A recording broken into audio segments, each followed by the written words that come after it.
paliativos na atenção básica, na atenção primária na Fiocruz. Trabalha no HUGG desde 1998 e faz parte da Comissão de Cuidados Paliativos do HUGG desde 2018, não é isso? Isso aí. Então, pode começar, Simone. Obrigada. Obrigada, gente. Primeiro de tudo, eu que agradeço, assim, poder estar aqui com vocês. Para mim é uma honra, não só por, né, por estar, vamos dizer assim, trazendo informação para dentro da universidade, né, para dentro da equipe que daqui a pouquinho vai estar lá no hospital conosco, se Deus quiser, voltando ali à beira do leito. E também, assim, porque eu fui conhecer o cuidado paliativo muito tempo depois de me formar, né? Eu fiz essa trajetória, me especializei em adolescente, depois fiquei muitos anos trabalhando com clínica médica lá no Gafre, mas eu sempre tive vamos dizer assim, uma quedinha pelo cuidado paliativo, eu li algumas coisas sobre, mas realmente foi em 2018, quando a comissão foi instituída no hospital, que eu prontamente me voluntariei e falei, quero participar. E dali em diante, assim, isso foi uma coisa muito transformadora para mim, porque eu encontrei mesmo algo que faz muito sentido para mim, e lamento, assim, eu não ter tido a oportunidade de ter tido contato com cuidado paliativo antes. Acho que isso ainda é uma briga nossa, né, de que cuidados paliativos sejam inseridos desde a graduação. E eu sou uma super apaixonada pelas ligas, porque eu acho incrível, assim, na minha época também não existia liga, não tinha esse movimento, né, as ligas são muito importantes, né, para preencher uma lacuna, para a organização de vocês, então eu vejo, assim, um profissionalismo na organização, que é sempre muito bacana. Então, para mim, estar aqui é um prazer, e sempre que vocês precisarem e puderem, e eu puder, vocês podem contar comigo, tá? Então, assim, eu estava conversando com a Maíra, antes de começar, há um ano atrás, exatamente, né, no dia 12, né, quase no mesmo dia, eu estava aqui conversando com vocês sobre o mesmo tema, mas, na verdade, com um título diferente, que era Cuidados de Fim de Vida. Na verdade, mais para frente vocês vão ver que não tem tanta diferença, né? Essa expressão, processo ativo de morte, foi uma expressão que eu também só vinha conhecer depois que eu comecei a trabalhar com cuidado paliativo, e sempre foi uma expressão que me causava curiosidade, porque, caramba, processo ativo de morte, né? Quer dizer, é algo ali que tem uma virada de chave, que se inicia, né, uma outra etapa, né, do processo de fim de vida, né, do processo da vida. Então, mais importante do que eu vou falar de um monte de coisas, né, de como é que reconhece os sinais, sintomas, como é que a gente trata, como é que a gente cuida, mas é muito importante que vocês entendam que esse momento, né, da vida de uma pessoa, né, que estamos falando então do finalzinho, né, da vida dela, é um momento muito especial, né, assim, é um momento muito que o médico, ou o fisioterapeuta, o enfermeiro, o profissional de saúde que está ali diante daquela cena, ele tem que estar muito habilitado para estar ali, né? Não basta apenas dar conta dos sintomas físicos, é uma situação, talvez, eu diria assim, um dos momentos da vida mais difíceis, mais íntimos, né? Assim, a morte, ela é uma coisa que só o paciente vai experimentar, né? É um momento muito solitário, por vezes, e a gente tem que ser um pouquinho um maestro, né, diante de uma orquestra. Você tem que estar olhando os sintomas, mas você tem que olhar todo o entorno que está ali, para que essa experiência seja uma experiência o menos sofrida possível, né? Poder fazer uma família passar por esse momento conseguindo dar sentido àquele momento, trazer significado àquela experiência, isso vai impactar na vida daquela família que fica, né? Vai impactar no luto, na experiência de luto que eles terão, e isso pode impactar na vida como um todo, né? Então, caramba, peraí, deixa eu ver como é que eu faço para andar aqui. E aí, essa imagem, eu sempre, assim, para mim é um pouco inevitável fazer essa analogia, né, de processo ativo de morte com trabalho de parto, né, são duas coisas que acho que porque a primeira vez que eu escutei isso me veio logo aquele gráfico do parto, né, das fases do parto, e de fato, assim, acompanhando muitos pacientes, né, morrendo no processo ativo de morte, nesses 5 anos aí de cuidado paliativo, fora todos os outros anos, né, que a gente acompanha, porque todos os médicos, todos os profissionais de saúde, em algum momento, passarão por isso, né, acompanharão esse momento.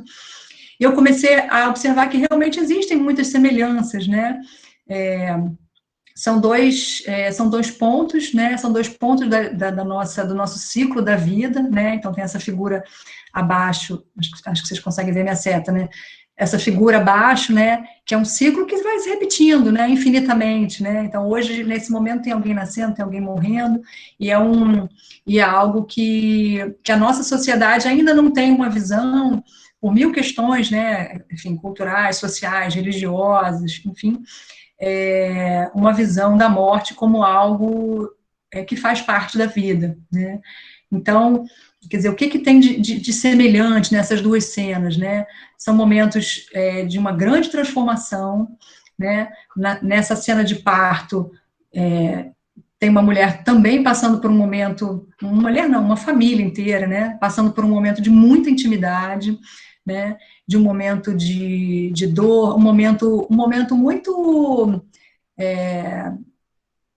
muito bicho mesmo, né, assim, da nossa humanidade, como seres, né, como seres animais, né, então faz parte da vida, né, então tem uma coisa que está fora do nosso controle, em todas as duas situações, né, e aqui, no nascimento, existe uma nova família que vai se compor, né? Então, não é só uma criança que está nascendo uma mãe, está nascendo um pai, está nascendo um avô, né? Então, existe um nascimento muito mais amplo, né? E a morte, ela não é diferente, né? Embora ela seja cercada de dor, né? É uma outra família também que está nascendo, né? Mas é uma família que vai ter que se reorganizar e se recompor, se reinventar os seus papéis, né? Também essas pessoas que estão ali à beira do leito de morte, elas não estão apenas perdendo o seu ente querido, né? Alguns podem estar perdendo o seu provedor financeiro, alguns podem estar perdendo a pessoa que lhe dá a segurança afetiva, papéis diferentes terão que ser exercidos a partir daqui. Então, também é um momento de muita sensibilidade, a gente tem que estar ali na cena, observando como é que o paciente está atravessando isso e como cada um dos elementos que estão ali naquele cenário também estão experimentando essa dor, porque para cada um vai ser diferente, cada um dessa família vai ser diferente, e cada família vai ser diferente porque nós somos pessoas únicas, né? Irrepetíveis, nunca seremos iguais, e eu acho que esse é o ponto principal para o cuidado, né? A gente poder ter um olhar muito singular para cada pessoa. Eu quis botar essa imagem, depois eu fui dar uma lida, essa imagem, esse pintor, né, Eduardo Munch, ele ficou muito conhecido por aquela figura do grito, né? Eu fui ler de curiosidade, ele foi um pintor expressionista, e ele perdeu a mãe aos 5 anos de idade. Depois, com 15 anos, ele teve uma irmã que depois faleceu com 15 anos de idade, logo depois do casamento dele, ele perdeu outra irmã, e ele era um pintor que vivia doente, né? E aí, aos 28 anos, ele foi chamado para fazer uma exposição em Berlim. Ele levou várias obras e a exposição precisou ser interrompida, porque o público ficou muito desconfortável com as imagens que ele mostrava. Então, a temática dele envolve muito a questão da morte, do sofrimento, né? Então, como a morte o impactou na vida e como expor a morte, né, traz um desconforto, né? Claro que isso não foi nos tempos atuais, mas talvez ali uns 50 anos atrás, mas ainda assim, é algo que é curioso, né? E aí tem essa frase do Frank Ferris, de um artigo que eu super recomendo, que é o Last Hours of Living, é um artigo que ele abrange toda essa parte do cuidado de fim de vida, que é o fim da vida e a morte de alguém próximo, nunca é fácil, ninguém escapa da experiência, né? Então, quando a gente está ali diante de uma cena de morte, nós somos tocados de uma maneira muito especial, né? Assim, o profissional de saúde é tocado de uma outra maneira, o familiar, um filho, enfim, até a pessoa que está ali passando, né, o paciente que está no leito da frente, ele é tocado de uma outra maneira, então ninguém escapa a essa experiência, né? Acho que isso é uma coisa muito importante. E aí, para a gente poder estar diante dessa experiência, cuidar dessa experiência e ser um pouco o maestro desse processo ativo, é muito importante que cada um de nós possa olhar para a sua própria finitude. Isso é fundamental, né? A gente não cuida da morte do outro se a gente nunca parou para pensar ou para cuidar do que é o significado, né? Então, vou ter aqui algumas perguntas para vocês levarem, né? Todo mundo aqui já pensou na sua morte, né? O que é a morte para vocês? Qual é o significado da morte para cada um de vocês, né? Acredita em vida depois da morte? A morte, ela tem algum significado espiritual? Enfim, né? Mil possibilidades, né? Cada um terá uma resposta para ela, né? O medo da morte. Todo mundo tem medo da morte. E o que é o medo da morte, né? É o medo de sentir dor? É o medo de deixar o mundo? É o medo do desconhecido? É o medo de, será que quem fica vai ficar bem? É o medo de sentir dor? É o medo de ser punido depois que morrer? É o medo de não ter realizado coisas que precisariam ser realizadas? Enfim, existe uma série de perguntas, de questionamentos que vêm nesse momento. E que todos os pacientes que passam por isso, mas muitos deles trarão, né, experiências não só físicas, mas experiências de ordem emocional, espiritual e social, que nessa hora é importante a gente poder estar atento para escutar, para reconhecer. E se a gente não faz essas perguntas para nós mesmos, a gente vai ter um pouquinho de dificuldade de ter essa separação, né? O que sou eu e o que é o outro nesse momento. Porque para nós o que importa nesse momento é o outro, é a experiência do outro, é dela que a gente vai cuidar, é disso que se trata. Né? Como vocês gostariam que fosse a sua morte? Já pensaram sobre isso? Né? Querem morrer em casa? Querem morrer subitamente? Gostariam de morrer num hospital? Se fosse num hospital, num CTI? Enfim, todas essas perguntas são importantes e essas respostas não servirão para vocês utilizarem no paciente, tá? Essas respostas são para que vocês possam reconhecer o que são os seus valores, porque na hora que você está diante do paciente, tudo aquilo que é seu, que você não tem muito claro, ele vem sem o seu controle, né? Você já presenciou a morte de alguma pessoa próxima? Como é que está o seu luto em relação a isso, né? Porque quando a gente está diante de pacientes graves, né, a gente não escolhe os pacientes e eles virão com a cara do seu avô que morreu, com o mesmo nome da sua mãe que faleceu, e nessa hora é muito frequente, é muito comum que as nossas dores, os nossos lutos, as nossas crenças, elas pulem na nossa frente, né? E quanto mais a gente pode trabalhar e reconhecer e nos conhecer em relação a isso, mais a gente vai também saber o momento em que o que é meu e o que é do outro. Tanto para vem um sentimento ruim, vem um sentimento que está difícil para mim enxergar o outro, eu posso parar, reconhecer e colocar isso de lado. Agora, nesse momento, essa dor não é minha, ela não me pertence, eu vou cuidar do outro, esse outro que está diante de mim, que precisa da minha ajuda.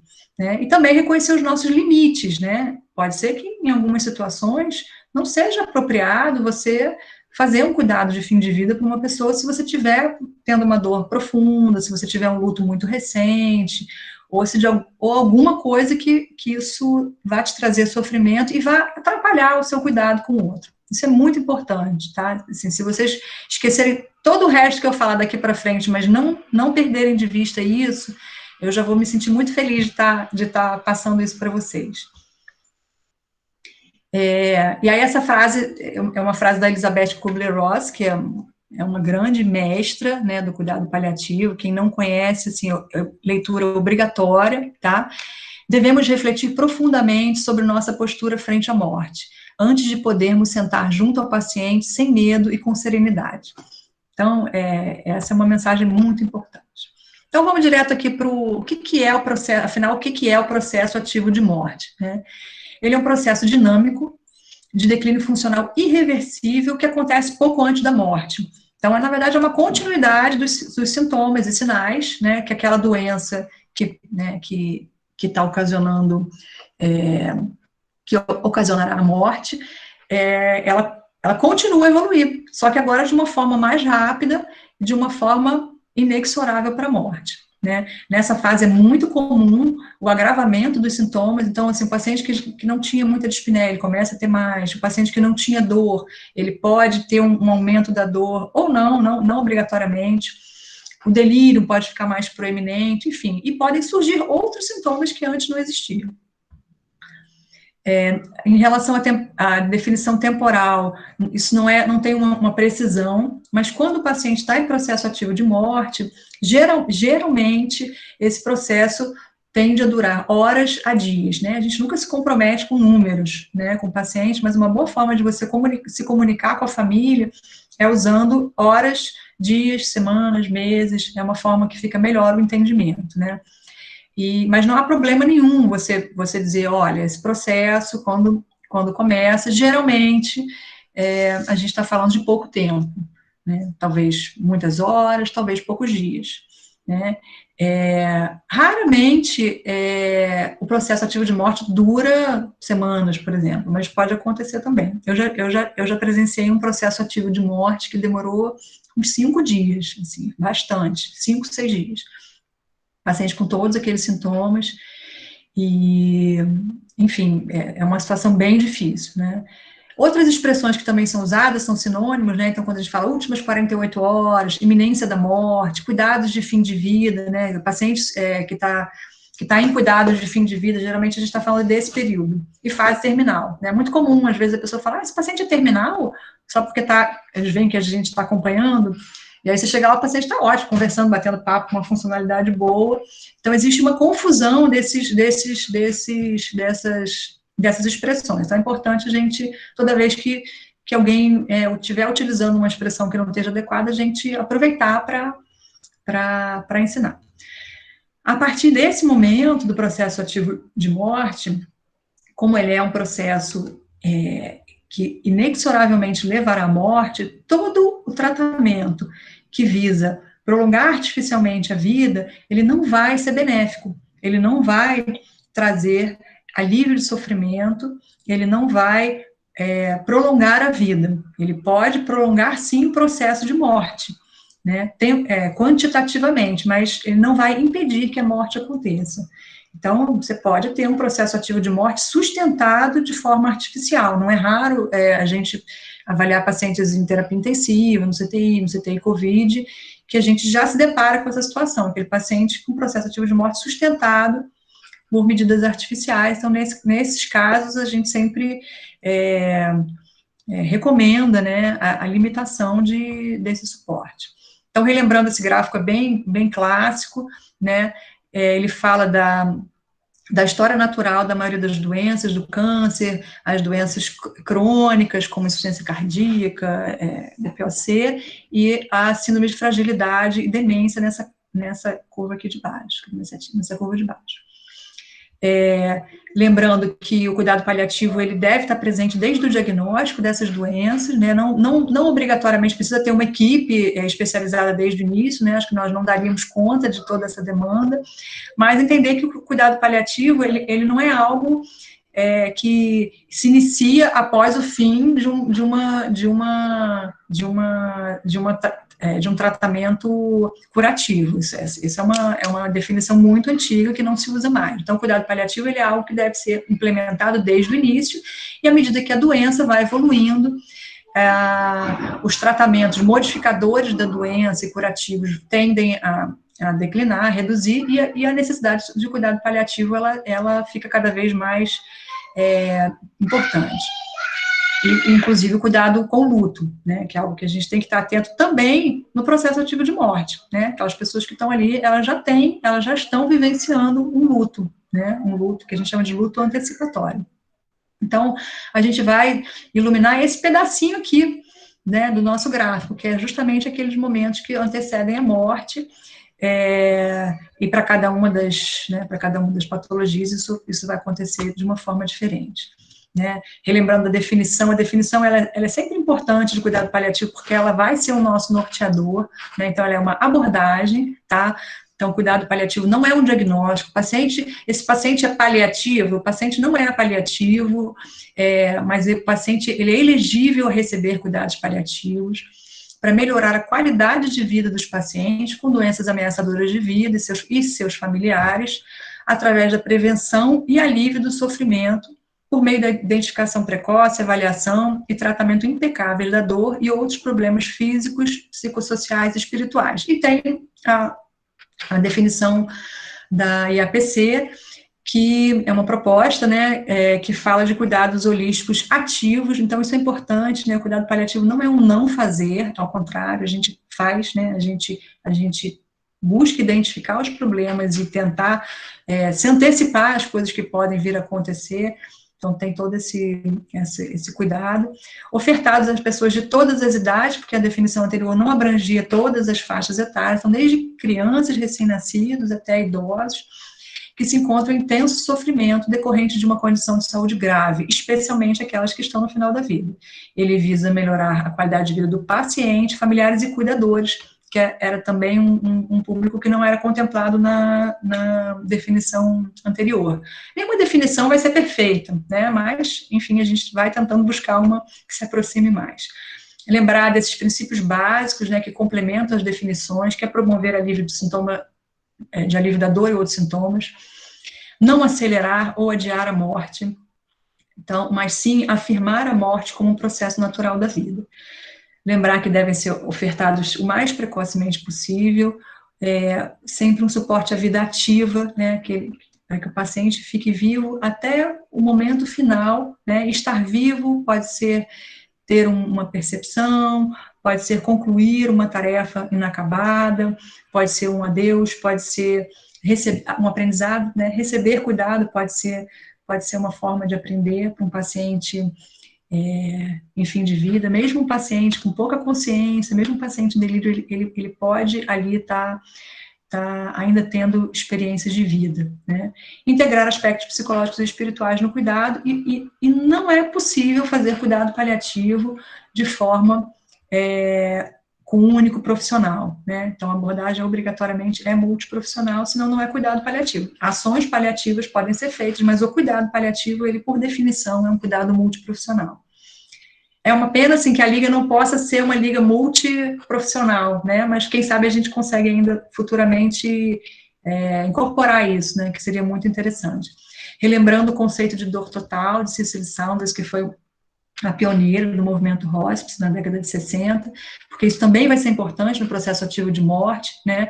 A gente tem um olhar para a dor física, a dor social, que é os papéis que aquela pessoa exerce, questões financeiras, questões familiares, né? O cuidado, a família está incluída nesse social, a dor psicológica, né? Que no momento da morte pode ter relação com o medo da morte, a ansiedade, né, da morte, pode ter relação com como é que eu vou deixar os meus entes queridos, será que eles estão prontos para viver sem mim? Isso pode ser causa de grande angústia no fim da vida. Espiritual, né, nem todos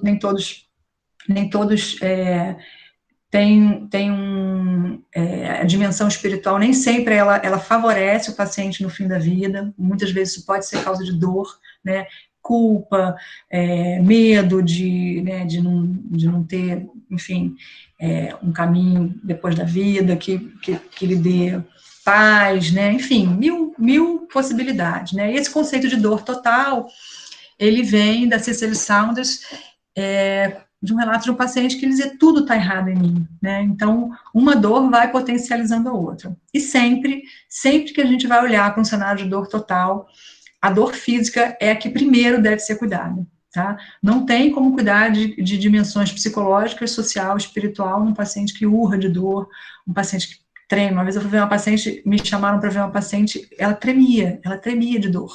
A paciente, ela não teve a dor dela reconhecida, ela não se comunicava muito bem. Então, como que você vai, né, lidar com essas outras dimensões se o paciente fisicamente não está bem? Então, isso é um princípio básico. Sempre, paciente, família e equipe. A gente não está cuidando de um único, né, é aquela coisa da orquestra, né? E cada elemento de cuidado terá todas as suas dimensões. Então, veja o tamanho da complexidade que é fazer esse cuidado. Então, para isso, a gente precisa se conhecer, a gente precisa olhar para dentro de nós mesmos, e a gente precisa de um grupo, de uma equipe, né, para dar conta de toda essa enfim. E aí, da mesma forma que quando uma mulher vai para a maternidade ter o seu bebê, ela já teve a orientação pré-parto, ela sabe exatamente o que vai acontecer, ela sabe quais são os tempos, né, o que ela tem que ficar atenta, ela sabe o que ela vai precisar fazer depois, enfim, ela tem toda uma informação, e isso dá segurança para ela, né, porque ela vai se encaminhar para uma coisa desconhecida. O mesmo cuidado a gente deve ter com os nossos pacientes e familiares, né.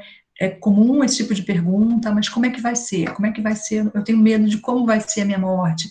O familiar, como é que vai ser daqui para frente? O que a gente vai lidar? Então, é muito importante a gente poder informar, e até porque um dos princípios básicos do cuidado paliativo é a autonomia do paciente, né? Ele poder decidir, ele poder fazer escolhas, né? E não existe autonomia sem informação. Então, a gente precisa informar o paciente, explicar os processos, explicar os caminhos, para que ele possa ter uma tomada de decisão embasada, e para que a gente seja honesto, e aí sim ele pode tomar uma decisão. Então, quando a gente prepara o paciente, familiar e cuidador, isso vai gerar uma redução de ansiedade, aumenta a confiança da família em prestar assistência, aumenta a sensação de valor e de doação, quer dizer, você engaja o familiar naquele processo, ele é importante naquele processo, auxilia na organização, na divisão de responsabilidades, tudo isso a gente tem que estar atento.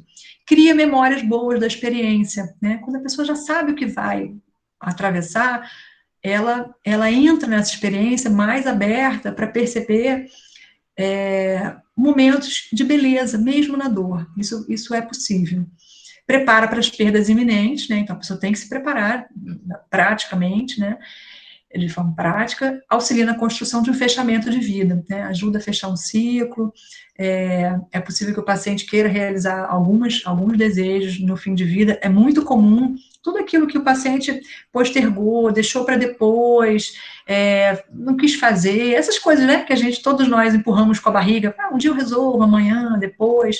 No momento em que a morte se aproxima, essas coisas viram urgências, né? Isso muitas vezes impacta na experiência do fim de vida, com maior risco de delírio, com maior sofrimento, com piora da dor, por conta da dor total. Então, o que a gente chama das tarefas inacabadas, né? Então, que a gente possa também, estando diante de tantos pacientes que morrem, reconhecer as nossas próprias tarefas inacabadas e não deixar para resolver a vida no fim da vida, né? Mas, assim, de uma maneira geral, isso vai acontecer quando a gente estiver com o nosso paciente, né? E reduz a dependência dos profissionais de saúde. Morrer em casa ou no hospital, né? Essa sempre é uma decisão difícil, a gente tem que ter muito cuidado, não existe certo, não existe errado, para cada um vai ter uma opção melhor, né? Alguns querem morrer em casa, alguns pacientes querem morrer em casa, querem muito morrer em casa, sonham em morrer em casa, mas às vezes a família não é estruturada, a família não tem, é muito angustiante, pode ser uma experiência muito estressante para um paciente, e muitas vezes isso não vai acontecer. O contrário, da mesma maneira, às vezes o paciente a família e o paciente querem morrer em casa e entra em processo ativo de morte, querem morrer no hospital, entra em processo ativo de morte em casa e às vezes não dá tempo de chegar no hospital. Então, falar sobre isso, considerar todas essas possibilidades nas conversas, né, que antecedem esse momento, sempre é algo que a gente deva ter no radar, né. Então, a gente faz, assim, uma ideia muito até romântica, né, da morte em casa, né, no interior, é muito comum, né, pessoas morrerem em casa, a morte, ela é algo muito aceito, incorporado no dia a dia, crianças, veja que essa cena é uma cena muito bonita, assim, né, cercado, acho que é um padre, né, parece, né, não sei se é uma hóstia, mas tem criança, está todo mundo ali, e o paciente nos seus últimos dias ali, né, então uma experiência vivida pela comunidade, todos os que estão aqui estão aprendendo, esse bebezinho, claro, talvez ainda não, mas as crianças que presenciam, elas vão ter uma outra lida com a morte, do que aqueles que nunca tiveram contato com a morte, né.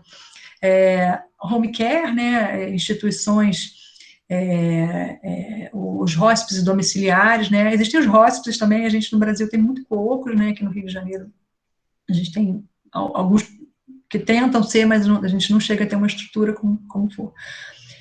Agora, e se a casa do paciente for essa, né, então assim, a gente tem que pensar que para alguns uma morte digna não é uma morte em casa, uma morte digna é uma morte no hospital, onde vai ter alguém que vai cuidar, que vai dar banho, que vai limpar, que vai dar comida, que vai, enfim, ter um lugar asseado, que não vai faltar, que não vai estar sozinho, que não vai... Então, assim, tudo isso a gente tem que contemplar e pensar, né? E uma coisa que é importante, assim, sempre, como o processo ativo ele pode durar horas ou pode durar dias, sempre que possível, evitar a mudança de local durante o processo ativo de morte. Né? É muito comum a família se angustiar, então em casa, você vê que o paciente está entrando em processo de morte, a gente sempre incentiva o paciente a ficar em casa, nós da comissão, quando são famílias que a gente já conhece, quando está em processo.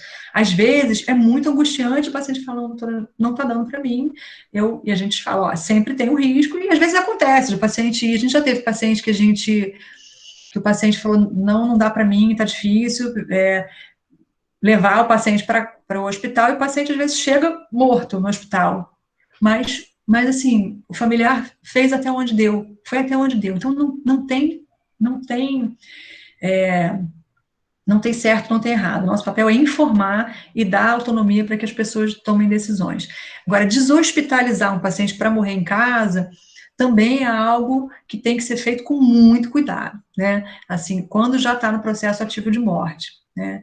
Eu já tive essa experiência numa clínica privada, um familiar, mas ele estava naquele prenúncio de processo ativo, não estava ainda numa fase mais grave, era um desejo muito grande do paciente, que já não estava mais tão lúcido, e da esposa dele ir para casa, eles tinham uma condição financeira boa, daria para montar, e aí a gente conseguiu fazer uma transferência com ambulância, com todo um aparato, e ele chegou em casa e em 48 horas faleceu, e foi assim, uma coisa muito importante para a família, inclusive para a filha, que não queria que isso fosse feito, ela estava achando aquilo uma loucura, mas a esposa e o paciente queriam, e a própria filha depois também conseguiu, né, passada a insegurança, colher uma experiência positiva de ter respeitado a autonomia do pai.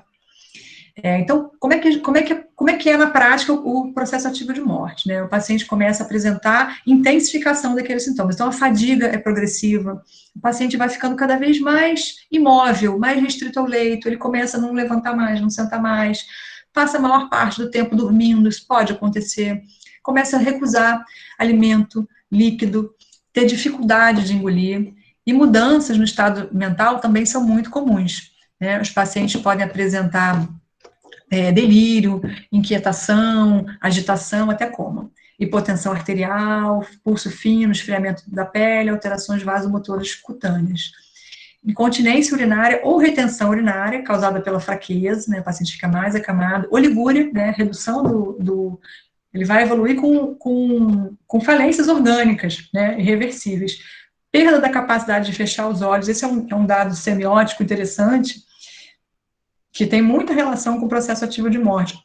Os pacientes que têm uma caquexia extrema, eles perdem essa gordura ao redor dos olhos, então mesmo de olhos fechados, o olho, ele não fecha, então fica com aquele olho meio para fora, como se o paciente estivesse dormindo com o olho aberto. É uma cena, assim, que quando você vê, você já, às vezes até um leigo olha e fala assim, aquele paciente está com cara de que está morrendo. Então, assim, esse é um sinal que tem muita correlação com o processo ativo de morte.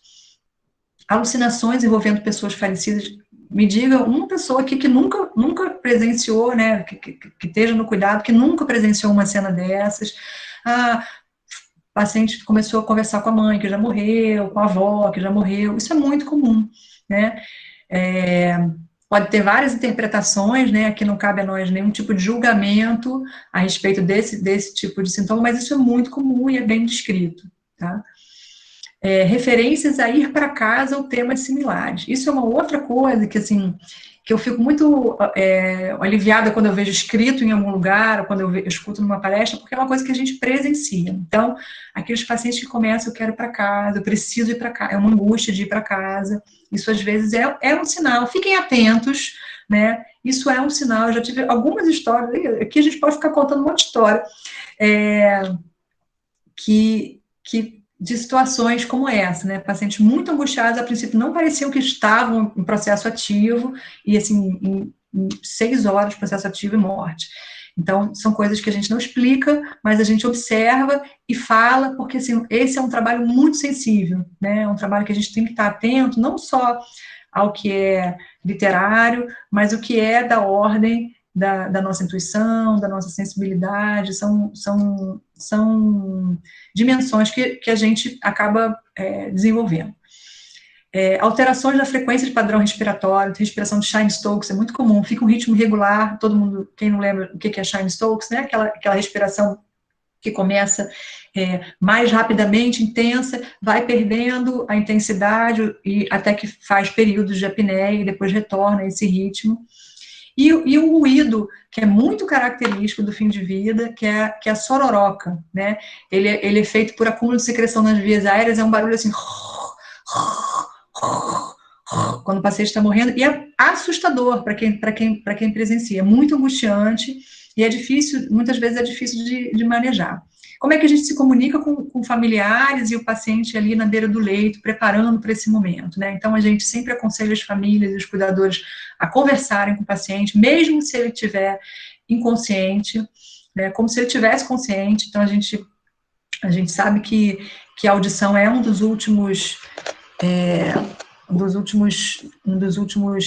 sentidos que ficam preservados. Então, a gente estimula a conversar, a falar tudo aquilo que for, que te fizer sentido, né? Manter o ambiente como é. Então, não precisa aquela cerimônia, né? Assim, que a família possa ser o que ela sempre foi ali naquele momento também, né? Incorporando com mais naturalidade. Então, a gente encoraja a família a dizer o que é preciso dizer, a tocar no paciente, abraçar o paciente, enfim, tudo aquilo que para eles fizer sentido.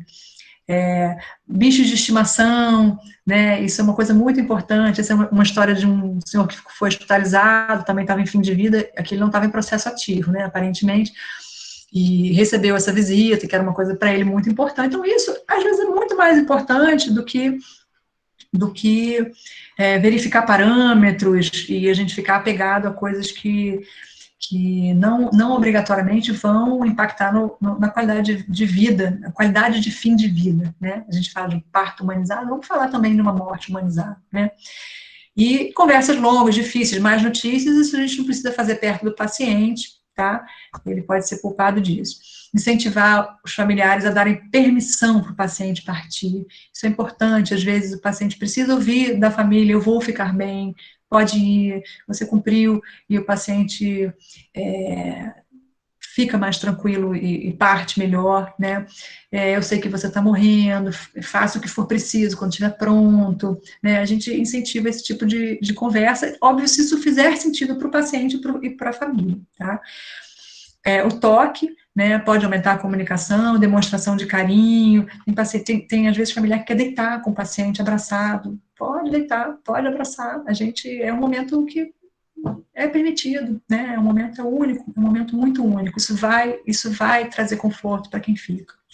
Mantenha a privacidade, né? Assim, aquela coisa de o hospital, principalmente se for no ambiente hospitalar, né, que a gente interrompe muito o paciente a cada 2 horas para fazer verificação de sinais vitais. Então, veja tudo que é realmente necessário, o que não for, deixa a privacidade, é um momento muito importante de intimidade com a família, né. Perguntar sobre a importância de objetos ou rituais religiosos, às vezes o paciente quer receber algum ritual final, extrema-unção, enfim, algo que faça sentido para ele. Eu coloquei isso aqui porque uma coisa que é muito legal também, que eu já tive experiência em fazer em hospital, é aromaterapia, que ela, em alguns países, por exemplo, na França, eu tenho uma grande amiga que visitou um hospital de cuidado paliativo na França, e lá eles têm, desde a coisa mais tecnológica, né, de tecnologia para conforto, e eles fazem um protocolo de aromaterapia para todos os pacientes. Então, é algo que também causa um bem-estar, são tratamentos não farmacológicos e que podem ajudar também ao paciente experimentar sensações boas, né? E aí, como é que a gente maneja daí para frente? Tudo quanto é medicação fútil, suspende. Então, atorvastatina, pantoprazol, enfim, todas essas medicações que não vão trazer benefício, Clexane, né, naquele processo ativo de morte, aquilo não vai acrescentar, a gente tira, elimina, não vai ficar fazendo coleta de sangue, furando o dedo, HGT, nada disso, se isso não vai trazer benefício para o paciente. Manter o que é necessário para gerenciar sintomas de dor, de espinéia, delírio, secreção, etc. O que for, tratamento farmacológico direcionado para a doença que está causando o sintoma, sim, por exemplo, um paciente que tem uma insuficiência cardíaca que está usando um diurético, a gente não vai suspender o diurético, porque é possível que o diurético esteja auxiliando no controle da dispneia, né?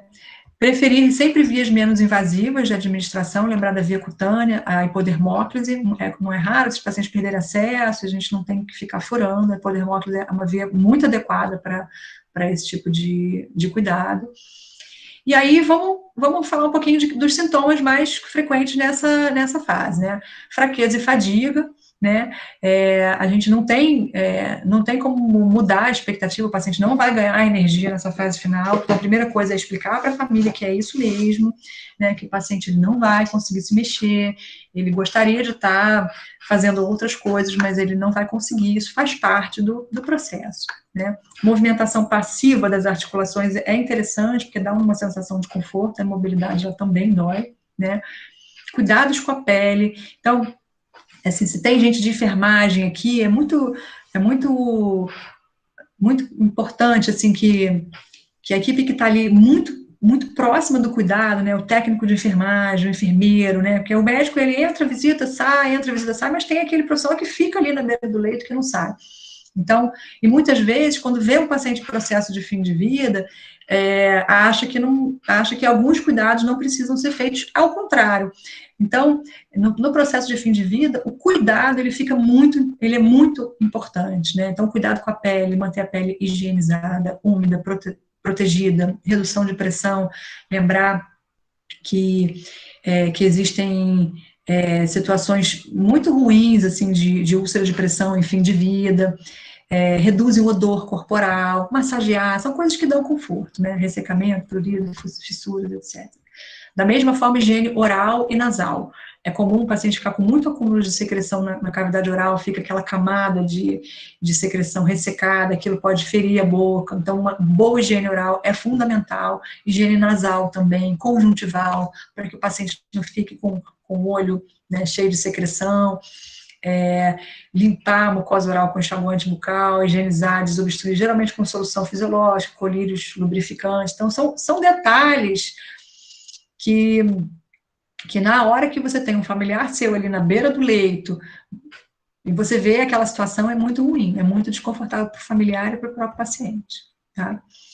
Falando um pouquinho de nutrição, né, uma queixa muito comum é o paciente, a família fala assim, mas doutora, ele não está comendo nada, ele não vai ter fome, ele não vai passar fome, então entender que então tem aqueles familiares que ficam forçando a dieta, né, no fim da vida, ou Mas a gente entende, assim, a gente não recrimina por fazer isso, mas a gente orienta, né?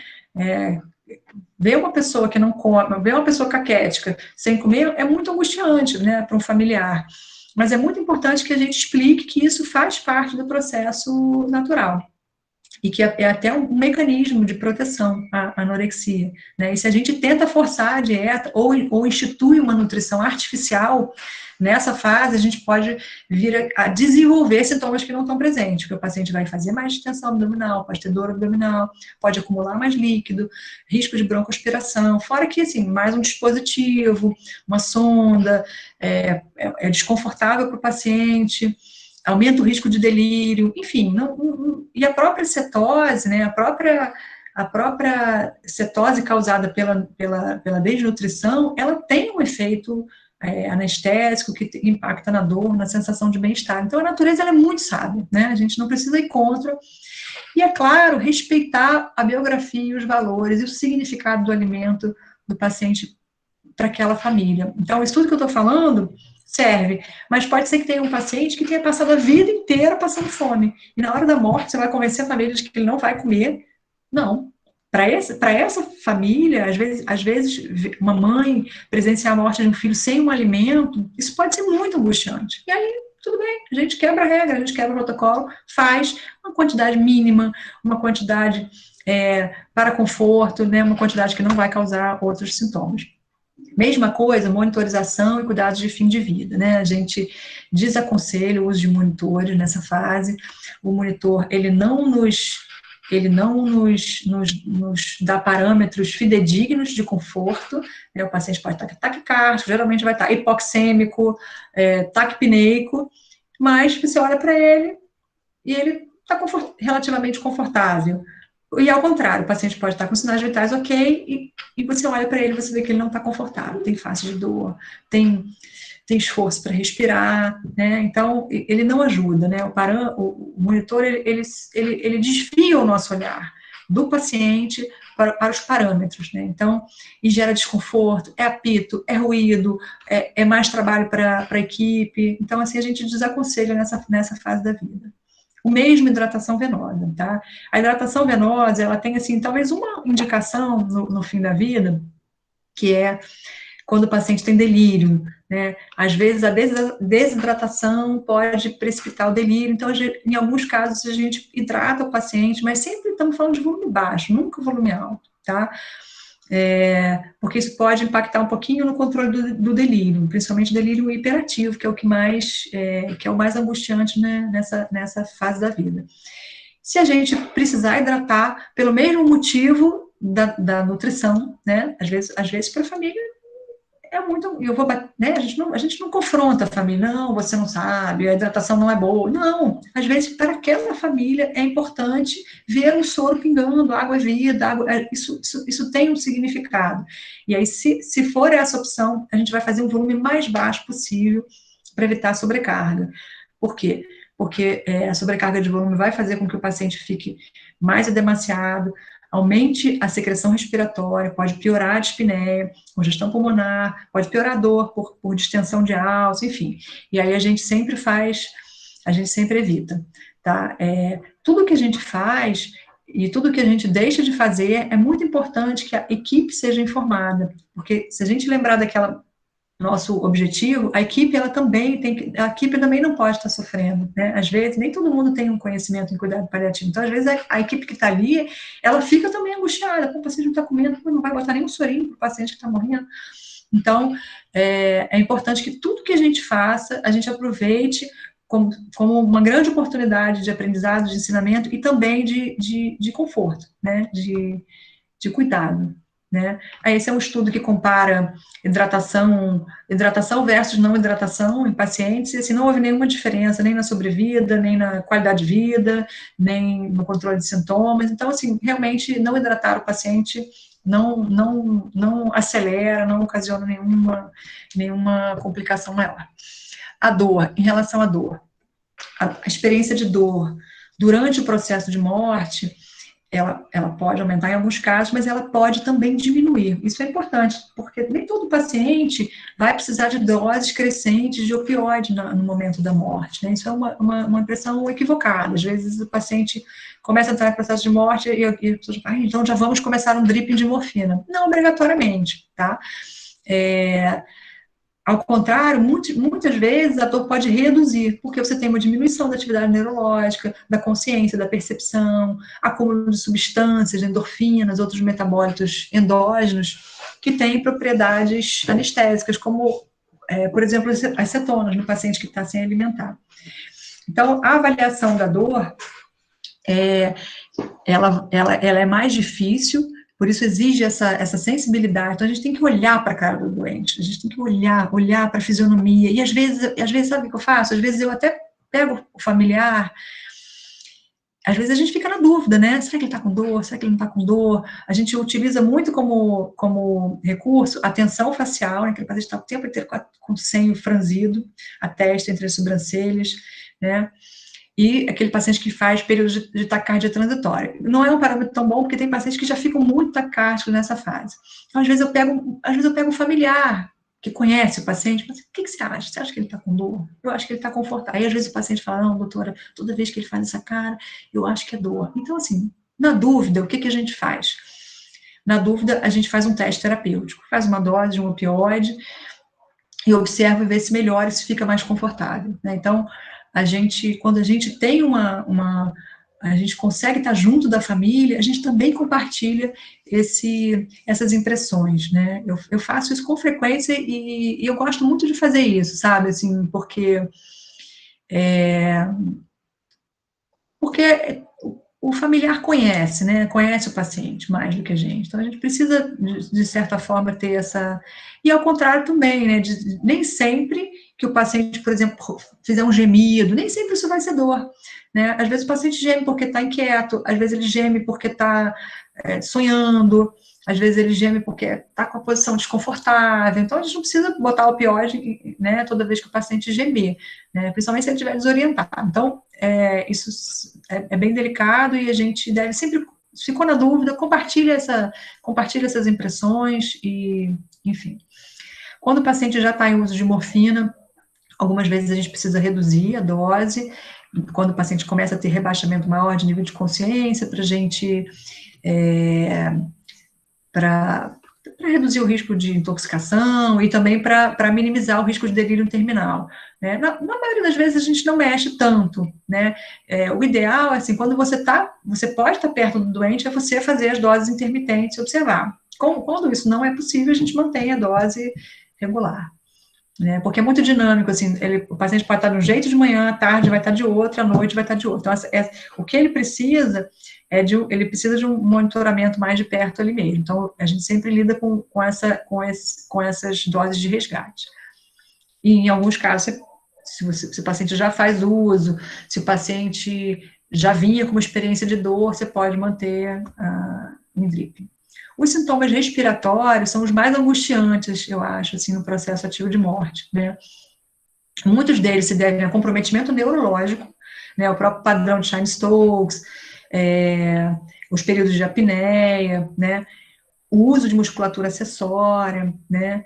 E é muito frequente, assim, que as últimas respirações do paciente sejam respirações bem profundas, né? Que a gente chama aqueles suspiros antes da morte. Então, é muito comum, assim, o paciente está em processo ativo de morte, ele tem ali alguns minutos de suspiros muito intensos, a família fica muito angustiada, e quando você chega com a medicação, o paciente já foi a óbito. Então, isso é comum, e a gente vai percebendo isso quando a gente vê o paciente hospitalizado e quando a gente acompanha pacientes que estão em casa. Às vezes a família entra em contato com a gente, fala, doutora, está muito difícil, piorou, e a gente geralmente dá alguma orientação. Se é um paciente que tem uma estrutura de home care em casa, a gente consegue também manejar farmacologicamente, mas nem sempre. E essa respiração agônica, né, que é aquela respiração que o paciente já não está mais consciente, aquela respiração que vai bem lentamente, né, aquela respiração de peixe fora d'água, aquela respiração que o paciente respira, para. Aquilo, aquilo dificilmente o paciente já não tem mais, ele já não tem mais a experiência de dispneia obrigatoriamente, tá?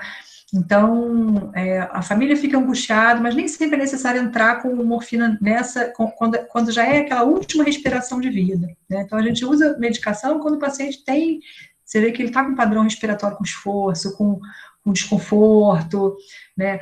A afeição também se aplica, né? O paciente que está sudoreico, então a gente tem que cuidar. A dispneia é um sintoma muito angustiante, a gente tem que ser bem proativo no controle dele, tá?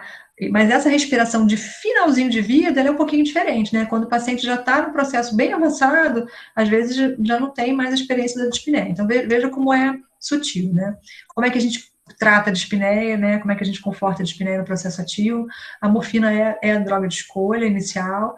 Geralmente a gente faz dose baixa, dificilmente a gente vai precisar de doses muito altas de morfina para controle de dispneia. Quando precisa, é preferível você associar um benzodiazepínico do que sair só aumentando a morfina, né? Lembrar que o uso dessas drogas não aceleram a morte, não encurtam a vida do paciente, mas sim fazem com que ele parta de uma forma mais confortável. Às vezes a pessoa fica desconfortável porque acaba de fazer a medicação e pouco tempo depois o paciente morre. Então é muito importante que quem faz fique tranquilo, que não foi isso que matou o paciente já estava morrendo, você só aliviou o paciente, e quando ele relaxou, ele consegue fazer, às vezes fica mais hipotenso, né, e vem a óbito, e a família também, né, perceber que medicar o paciente nessa fase não encurta a sobrevida, mas sim dá conforto. A sororoca, né, que é aquele ruído bem agudo, ele é bem desconfortável, né?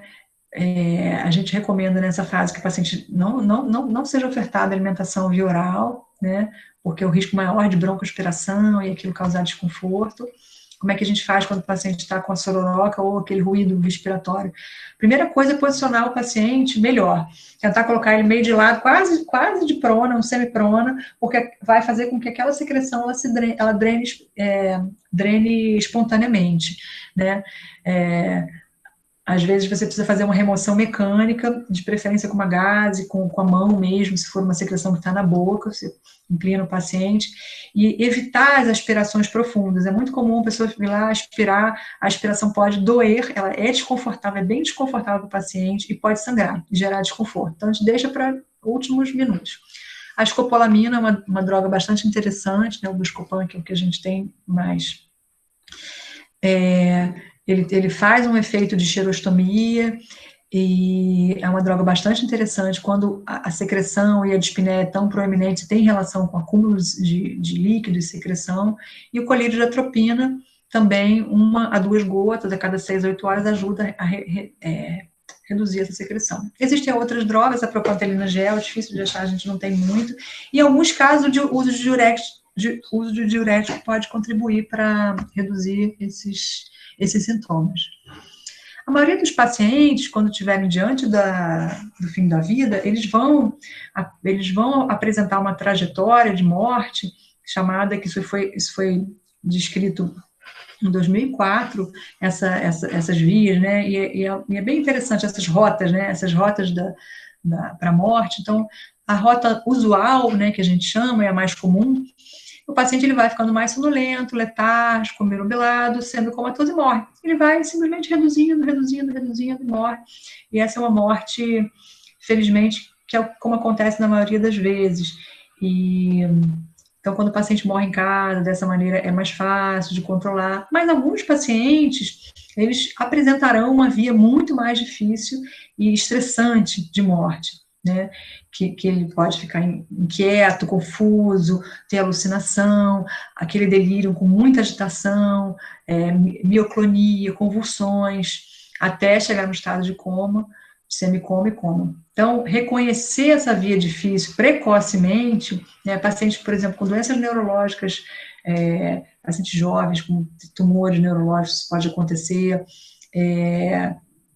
pacientes que já desde o início se mostram com delírio hiperativo, podem ser pacientes que vão precisar ali de um cuidado maior e talvez até uma intervenção farmacológica mais intensa, muitas vezes, inclusive, com sedação paliativa. Tá? Então, a rota difícil, ela está associada a esse delírio terminal, é muito angustiante para todos, para paciente, para família. Uma vez a gente teve um caso lá no hospital, que era um paciente com HIV e sarcoma de Kaposi, era um paciente muito forte, ele era jovem, ele era forte, e era assim, ele arrancava tudo, ele gritava, e a gente precisou sedar, e em processo de fim de vida, né, com dispneia, então foi um caso assim, muito marcante para mim, né, porque era desesperador, assim, para a equipe e para a família, o sofrimento da família é muito intenso, e aí, nesses casos, a sedação paliativa, ela muitas vezes é o que resolve, né, nesse caso desse paciente foi, né.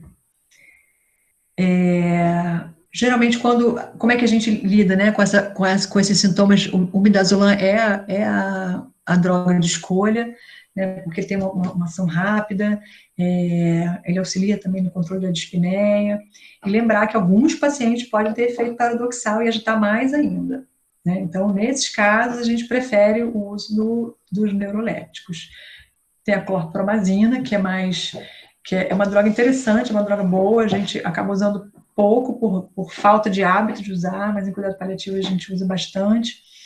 E o haloperidol, que é uma droga segura também, é um antipsicótico seguro, que também é bem interessante nesses casos. Né? E quando os sintomas são refratários, o que é um sintoma refratário? É aquele que, com todas as medidas que você dispõe, né, as medidas habituais, você não conseguiu aliviar, ou mesmo que você tivesse, mesmo que você conseguisse aliviar num período maior, são sintomas que não são razoáveis você aguardar, sei lá, 48 horas, por exemplo, para controlar. Então, quando você não consegue controlar, ou quando o tempo que você tem é pequeno e não é razoável que aquele paciente tenha uma experiência tão intensa de sofrimento, especialmente nessa fase da vida, né?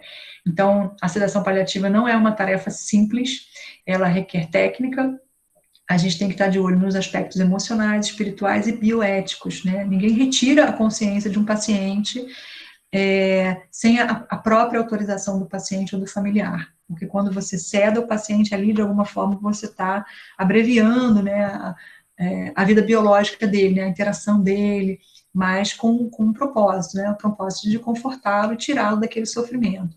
Então, é uma conversa que tem que ser, não é uma coisa que você faz sozinho, é uma conversa que a equipe tem que chegar à conclusão e a família tem que compreender, porque muitas vezes a família e a equipe podem confundir isso, por exemplo, com eutanásia, e que não tem nada a ver, tá?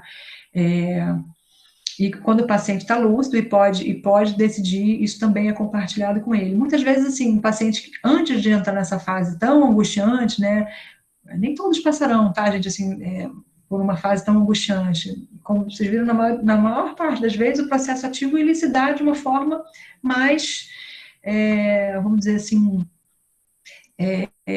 mais fácil de obter controle, né? Mas quando você vira para um paciente e fala para ele, olha, se as coisas piorarem, a gente tem a opção de sedar. Muitas vezes aquilo dá um conforto para o paciente e aí ele pode decidir isso antes, né?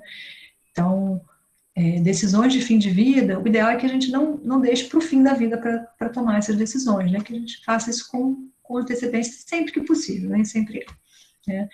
Então, a sedação paliativa, também as drogas que a gente utiliza são o midazolam, a clorpromazina, fenobarbital, propofol, nessa sequência. Aí vocês podem perguntar, mas então fazer midazolam para dispneia não é sedação paliativa? Não é sedação paliativa. Quando a gente usa a expressão sedação paliativa, a gente está... quando você retira o nível de consciência do paciente você faz uma medicação com o objetivo de retirar o nível de consciência do paciente, e não com o objetivo apenas de controlar o sintoma. Você pode fazer midazolam para um paciente que está dispneico, e ele ficar confortável, um pouco mais sonolento, mas o seu objetivo não foi retirar a consciência dele. tem uma diferença, tá? Porque quando você faz a sedação, você seda mesmo, né?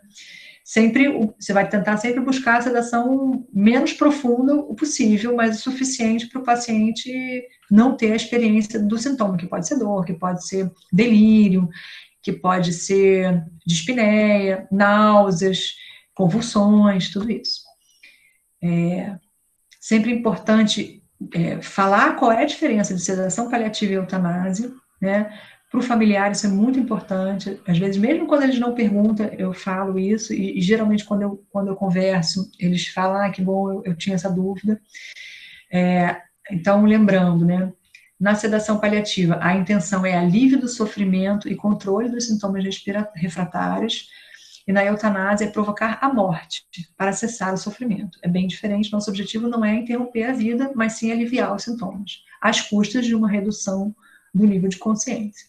A ação na sedação paliativa, a gente usa drogas sedativas em dose necessária para controle adequado dos sintomas, e a eutanásia é o uso de drogas letais em altas doses, né? O seu objetivo é interromper a vida. O resultado esperado é alívio do sofrimento sem afetar o curso natural da doença. A sedação paliativa não antecipa a morte. Tem vários estudos que mostram que em alguns até, você tem até um prolongamento do tempo com a sedação paliativa. O paciente fica mais confortável, ele menos estresse, menos resposta adrenérgica, né? E pode até ter uma sobrevida um pouco maior. E o resultado esperado da eutanásia é a morte imediata. Não é isso que a gente espera da sedação paliativa, tá? A sedação paliativa, a gente não tem exatamente uma estatística, porque os trabalhos são muito desiguais, né? Então, cada local utiliza uma droga, as indicações são as mais diversas, né? Óbvio que num hospital que você tem muito mais recurso de droga, de tecnologia para aliviar sintoma, você talvez não precise lançar a mão de sedação paliativa. Numa instituição que você não tem, por exemplo, muitas drogas, né, ao alcance para controle de sintomas, você pode precisar sedar mais precocemente. O importante é que o doente não tenha a experiência de sofrimento insuportável, né? E quando a morte ocorre, né? Quando é que a gente sabe que a morte ocorreu?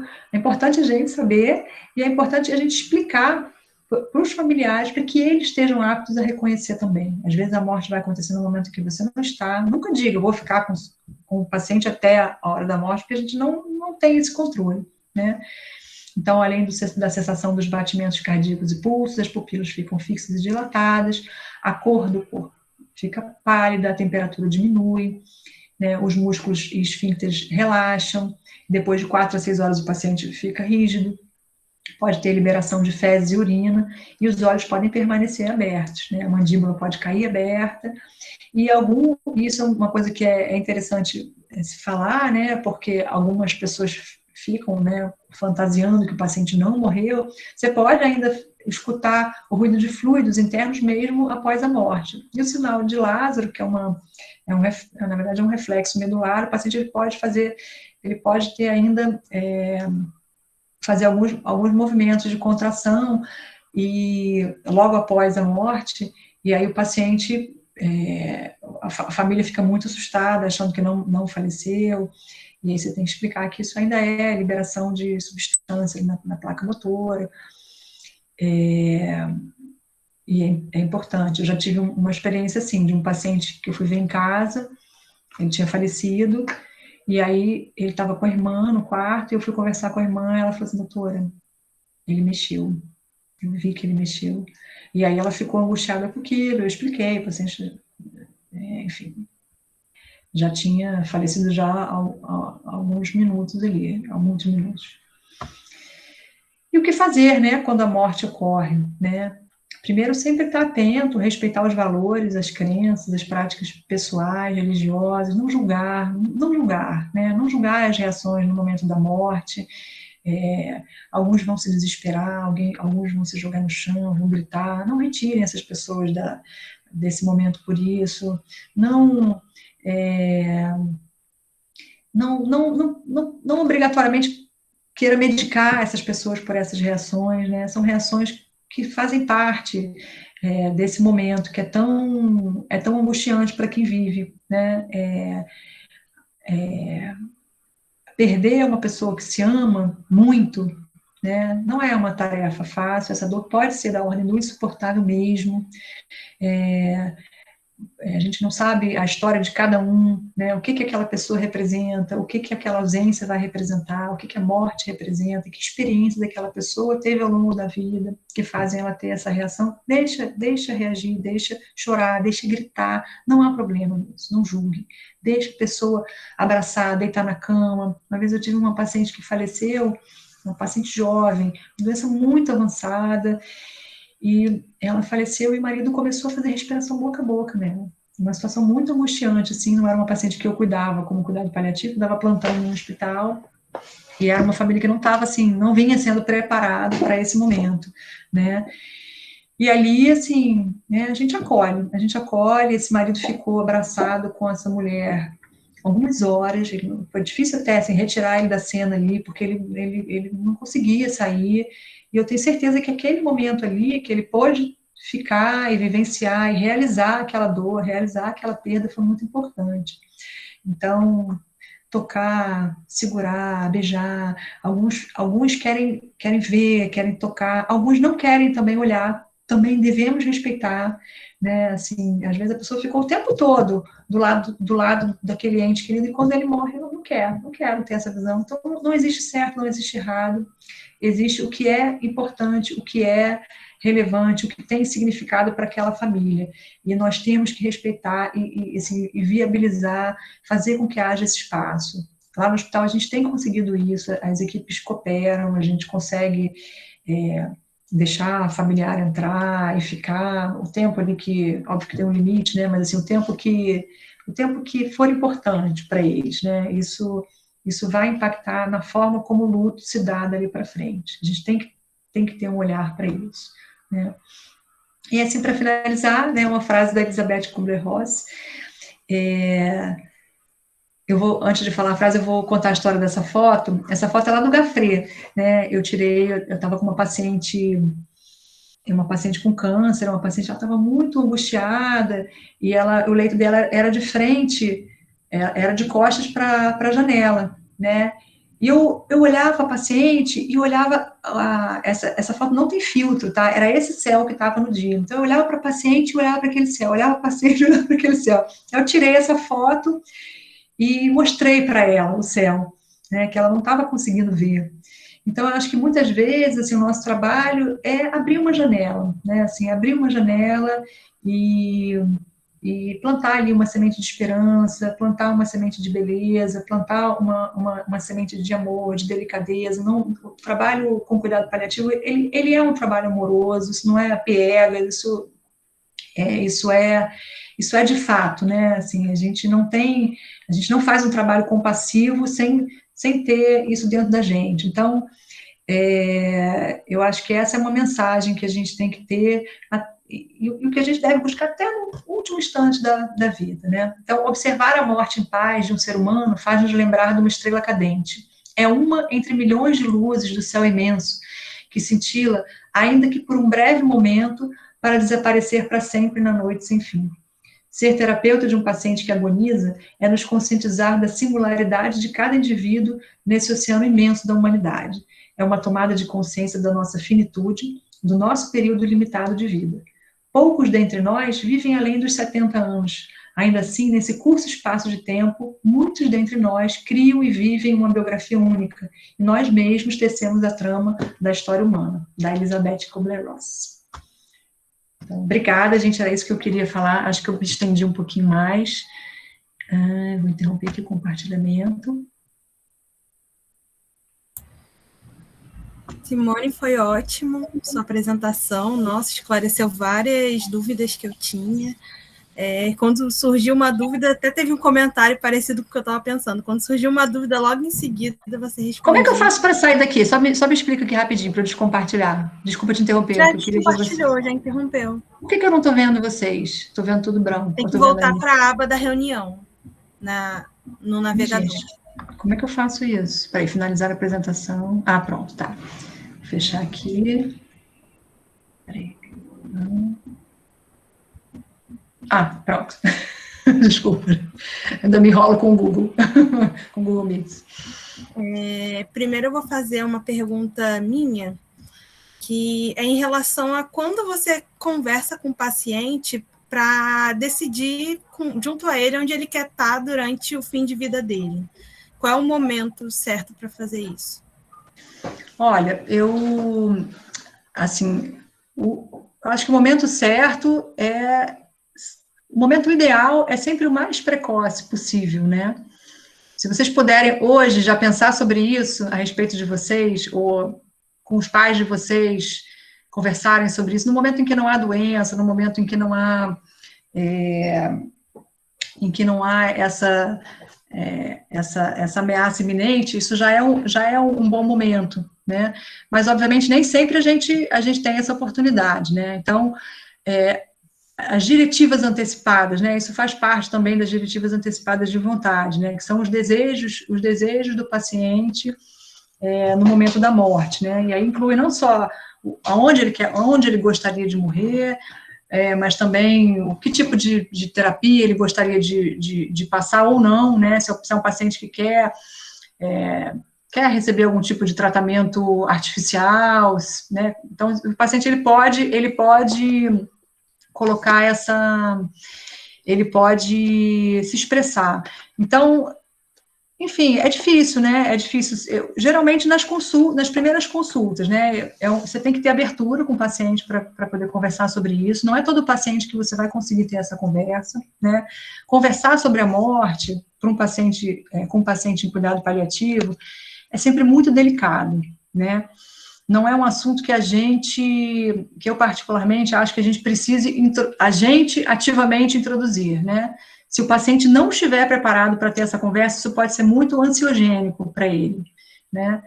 Mas esperar as oportunidades, né? Às vezes o paciente, ele dá uma oportunidade e ele fala, por exemplo, eu tive uma experiência por exemplo, perdi minha mãe com 15 anos de idade, fala, como é que foi? Ela faleceu em casa. E como é que foi ela ter falecido em casa? Você já pensou sobre isso? Então, a gente tenta introduzir essa conversa sempre o mais precoce possível, né? Alguns pacientes, eles facilitam a sua vida e já chegam falando. E aí você tem que dar abertura para ouvir e deixar ele falar mais. Com outros você não vai conseguir tocar nesse assunto da morte.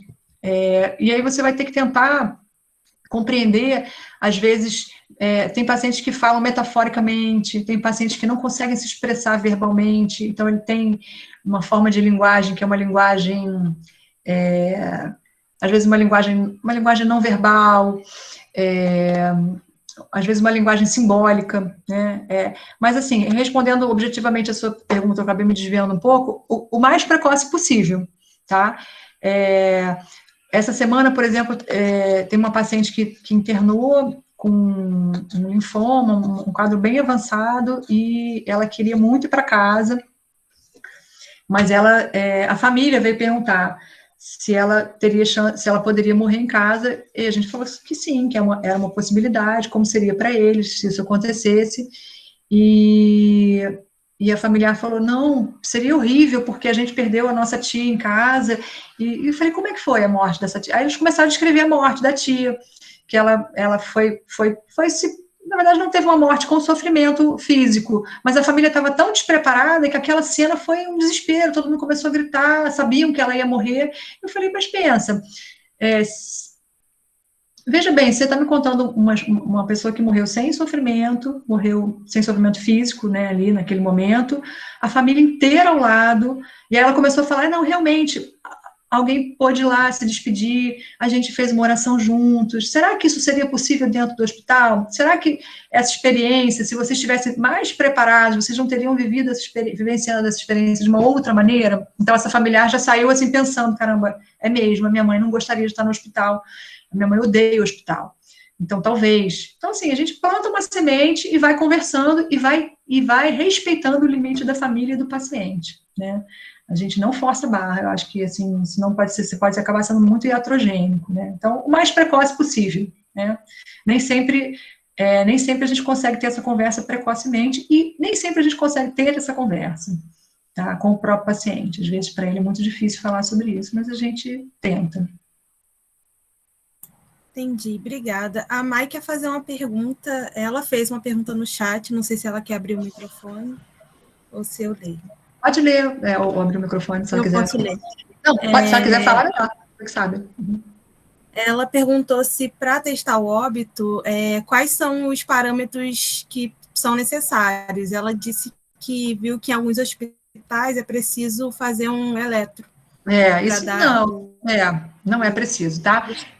Existem várias maneiras de você, na verdade, pelo próprio pulso, né, ausência de pulso central, assim, o paciente quando morre, ele é muito difícil você identificar, né?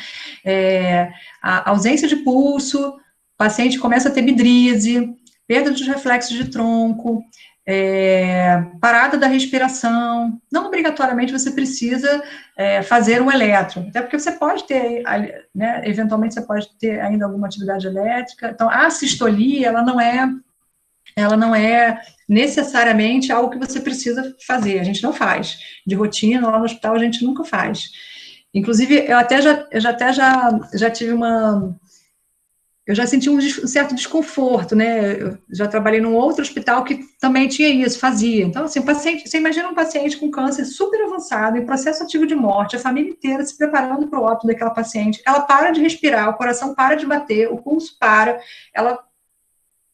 e aí meia hora depois a família ali, sabe, querendo fazer os seus ritos de passagem, todo mundo percebeu, o paciente perde o brilho do olhar, que o paciente é morrido, aí chega uma enfermeira com o carrinho, com licença, eu vou fazer um eletro, é totalmente despropositado, né? É diferente quando você está numa emergência médica, numa situação emergencial, num paciente que está em cuidado paliativo, que a morte é o esperado, você está ali acompanhando a morte, né? Você tem elementos suficientes, semióticos, sinais clínicos para testar esse óbito, tá? Não fazemos manobras de reanimação em pacientes que estão em fim de vida, em cuidados paliativos. É muito importante explicar isso para a família, né? Existe, quando o paciente vai a óbito, e uma reanimação não tem nenhum sentido. Para algumas famílias, as famílias que a gente acompanha geralmente já entendem esse processo, mas muitas vezes a equipe tem também esse hábito. Eu já tive uma situação de uma paciente, já tem muitos anos isso, uma paciente que estava super em cuidado paliativo, a família muito engajada no processo, e a residente estava muito angustiada, porque ela estava se sentindo assim, impotente diante da morte do paciente. Ela falou assim, mas eu não posso fazer nada por esse paciente. Eu falei, não, você está fazendo, a gente está confortando a paciente, a família está preparada para isso. E ela falou assim, eu fui orientada, caso o paciente pare, a fazer manobras de ressuscitação. E depois relatar que não conseguia. Eu falei, se você fizer isso, acho que a família vai ficar bem zangada com você, você não faz isso não. E aí a gente explicou, porque eu, Simone, na minha época de faculdade, eu era orientada a fazer isso. Eu passei por isso. A gente tinha que fechar a cortininha e fingir que estava reanimando um paciente terminal e escrever no prontuário, óbito constatado após manobras de ressuscitação. Não, manobras de ressuscitação não obtiveram sucesso, óbito constatado, uma postura defensiva, né? Hoje em dia a gente tem leis, a gente tem diretrizes, a gente tem normas, a gente tem várias código de ética, enfim, várias situações que nos protegem, ao contrário, né, a distanase, sim, é algo que tem que ser combatido, né, e existe lei para isso também, né, então, não tem necessidade, tá, é um processo natural. Obrigada, Simone. Nada. Alguém quer fazer uma pergunta? Professor Luiz, gostaria de falar? Professor Luiz. Eu não vou deixar de te convidar para falar, não, professor. Fala para a gente alguma coisa. O seu microfone está mutado.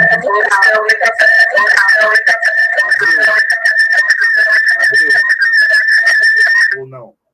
Eu estou com um problema sério aqui. Com eco. Que a semana passada, O Windows mandou... Isso tá horrível. Deixa eu fechar.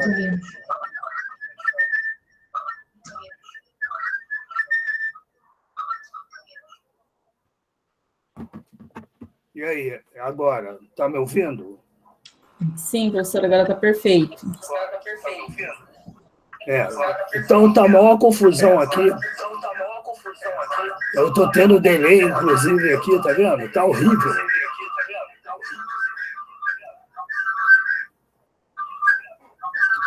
Tá ótimo, professor, não tem nada não. Eu queria falar. Eu tô sem HD, porque o Windows atualizou e esgotou meu HD. Então, qualquer procedimento que eu faça, ele demora.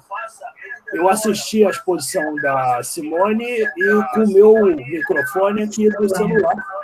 Senão fica impossível, entendeu? Eu só queria festejar o evento mais uma vez, patrocinado pela Liga de Cuidado Paliativo. Parabenizar a Simone pela exposição, navegadora experiente nesse mar. Eu aqui mergulhei confiante também com a Simone, né, nas exposições. E dizer que nascer e morrer são experiências que a natureza nos proveu sem a necessidade de nenhuma intervenção. Meu Deus. Tá horrível. Estranho, né? Mas nascer também tem seus problemas. Nem todo nascimento é tranquilo, né? Tem as distócias, né? Tem os óbitos. E a medicina entrou aí para melhorar isso e para possibilitar o nascimento de pessoas mesmo que tivessem problemas. Assim, na morte também, todas as pessoas morrem e vão morrer. Só que essa morte não é igual para todo mundo. Ela pode ser muito sofrida, como era antes do desenvolvimento da medicina moderna, né? E acredito que muito mais moderno vai ficar e muito mais fácil nós vamos poder tratar determinadas complicações durante o processo de morte, que hoje é mais difícil, e provavelmente ele será mais fácil no futuro. Eu não queria me situar nas colocações que a Simone muito bem fez sobre a parte terapêutica, né, do processo de morte e de morrer, mas nos aspectos filosóficos. Nós estamos todos no mesmo barco, né? Entender a morte, aceitar a morte, depende de cultura, depende de época e depende da natureza individual e do indivíduo, do intelecto desse indivíduo, de como ele vê a morte. Existem alguns estudos, principalmente na área psicanalítica de Viktor Frankl, da qual eu me aproximo e tenho bastante carinho por ela, que aqueles que viram um sentido na sua vida e que estão diante da possibilidade de morte ou estão morrendo, eles conseguem aceitar a sua morte melhor do que aqueles que acham que a vida não teve sentido nenhum, né? Esses, na verdade, queriam um pouco mais de vida para poder preencher essa lacuna que faltou. Então, esse aspecto intelectual e filosófico da vida de cada um possibilita os indivíduos já aceitarem melhor ou pior a sua morte, assim como o entendimento familiar de maior amor entre os familiares também possibilita uma aceitação da morte bem melhor. De qualquer maneira, mesmo no processo terapêutico, como no processo de entendimento filosófico, religioso, isso depende de cada um. Então, toda a prestação de cuidado paliativo, ela, apesar das normas, diretrizes e preceitos que nós temos para nos amparar e nos guiar, ela vai ser sempre individualizada, porque cada ser é um ser, cada família é uma família. E mesmo, eu não sei qual é a experiência da Simone nesse sentido, ele deve ser bem largo, hoje existe essa parte do luto, se necessário, após o óbito do paciente, e extensivo a algum familiar ou a família que ainda precisa de um cuidado religioso, um cuidado psicológico, para uma atenção para melhorar essa aceitação, que também depende da intelectualidade, da visão de vida, né, de cada indivíduo dessa família. Assim, cuidado paliativo veio cientificar o processo de morrer. Hoje, morrer dentro do hospital ou com uma equipe treinada em cuidado paliativo, faz toda a diferença entre morrer bem ou morrer mal, né? A morte em si, logo no início, quando a Simone falou, ela é vista, ou ela é diagnosticada, ou ela é classificada, dependendo da ótica que você vê. A morte clínica é a cessação da respiração, do coração e dos sinais vitais, né? Mas a morte neurológica, por exemplo, ela não ocorre com a parada dos sinais vitais, já que a vida ainda é possível ser mantida, quer dizer, os sinais vitais, com os meios artificiais. Então, a morte encefálica, que precede, então, essa parada dos batimentos cardíacos e a cessação dos sinais vitais, ela também é um parâmetro de morte do indivíduo. Daí ter a possibilidade, hoje, o sucesso dos transplantes, né? Como cada célula tem a sua sensibilidade de oxigênio e elas morrem em tempos diferentes, se você, na parte de análise do miócito, você vai ver que o miócito ele só morre algumas horas depois. Assim como os osteoclastos, os osteoblastos, eles vão morrer muito tempo depois. Então, depende da fase e da ótica que você encare a morte, você vai ter os diagnósticos de morte, né?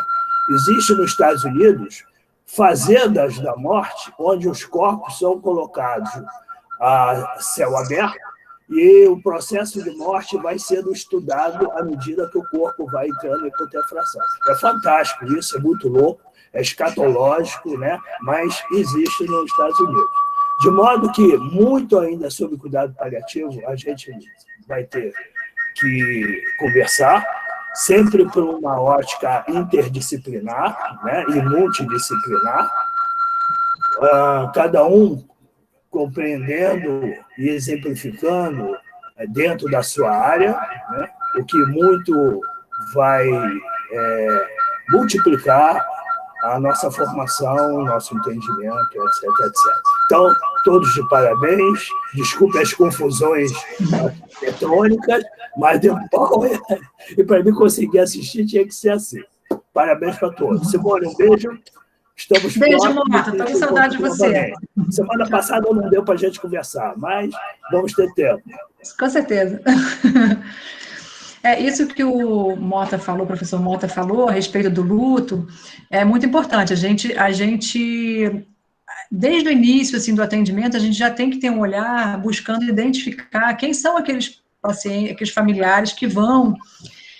Existem alguns critérios que a gente utiliza para um luto mais complicado. Então, pacientes que tiveram pessoas que tiveram perdas múltiplas, experiências de perda na infância, morte na infância, morte violenta, morte súbita, né, experiências de muito apego com os familiares, são pacientes que já demonstram uma possibilidade de vir no futuro a ter um luto mais complicado, e aí nesses casos, quando a gente identifica, a gente tenta já buscar um acompanhamento para esses pacientes, porque o luto, ele deve ser cuidado por todos, né, pela própria sociedade, né, todos nós vivenciamos o luto, mas alguns precisarão de um cuidado mais especializado, e a gente procura reconhecer precocemente e encaminhar, né?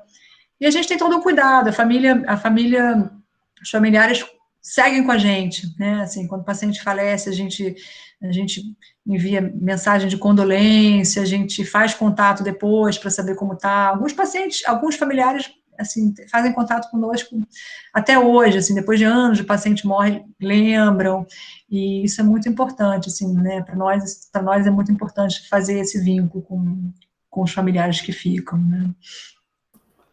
Posso ainda falar uma coisinha, Maíra? Que eu esqueci sobre a Elizabeth. É bom que a gente entenda que o médico não é carpideira. Nós não somos contratados para ficar chorando em cima do doente ou com a família pelo luto. Isso pode acontecer, é humano, mas a visão que eu tenho da nossa profissão é justamente essa: ajudar aquele paciente no seu sofrimento, a morrer bem, e ajudar a família no entendimento e na fase de restabelecimento emocional, até onde a gente der. Mas, como a Simone tocou na Elizabeth Kubler-Ross, lá no início, o início dela também não foi fácil, não. A Elizabeth trabalhava no hospital em Chicago, no Chicago Hospital, né? E ela, na fase inicial que ela atendia, conversava com esses pacientes fora de possibilidade terapêutica para doença de base e morte iminente, ela era discriminada pela equipe médica e equipe de saúde que estava dentro do hospital. O filho dela, quando esteve aqui no Brasil, foi assistir a palestra dele, disse que nessa época, até cusparada na cara ela levou. Era conhecida como a médica que falava com os mortos. Então, veja como é a discriminação, quer dizer, no início disso. Depois que houve a cientificação dos trabalhos dela e da evolução também dos trabalhos da Cícera, é que o negócio ficou mais, né, com maior penetração social, respeitado entre os meios, e hoje é até uma especialização. Há pouco tempo, coisa de uns 20 e poucos anos, 30 anos, ela tinha um sítio na Virgínia, onde ela se retirou e vivia lá, e diante das dificuldades das crianças que tinham o diagnóstico de AIDS ou ficavam órfãos, ela começou a receber, ela criou um espaço dentro desse sítio dela, que era amplo lá na Virgínia, para receber essas crianças e alguns pacientes que não tinham onde ficar com diagnóstico de AIDS. E ela tinha uma ema de estimação. Então, houve um movimento na cidade contra ela, dizendo que esses doentes iam contaminar o lençol de água subterrâneo da cidade, e uma pressão muito grande foi feita para que ela parasse com isso ou se retirasse da cidade. Ela, em viagem de férias para a casa do filho, que morava em outro estado, o pessoal foi lá, queimou o sítio dela e matou a ema dela com um tiro na cabeça. Então, o negócio é sério mesmo. Olha que há 20 e poucos anos atrás, para ver como o início sempre é difícil, a discriminação ela é sempre presente. Agora, isso é combatido com ações efetivas de esclarecimento, né, de conscientização, não só dos que participam em si da equipe ou das equipes nos hospitais, mas também com a população em geral, né? E realmente a universidade, tendo sobre os seus ombros essa função, ela deve sim também esclarecer, informar e preparar essa sociedade para essas informações que ela precisa para ter um relacionamento, um entendimento social melhorado, né? E uma civilidade, né? Já que não estamos em uma cidade grande, né? Para se relacionar com isso, tornando a nossa vida, a vida dos familiares, do próprio doente, mais fácil. Né? Ok, é só isso. Obrigado pelas colocações, professor.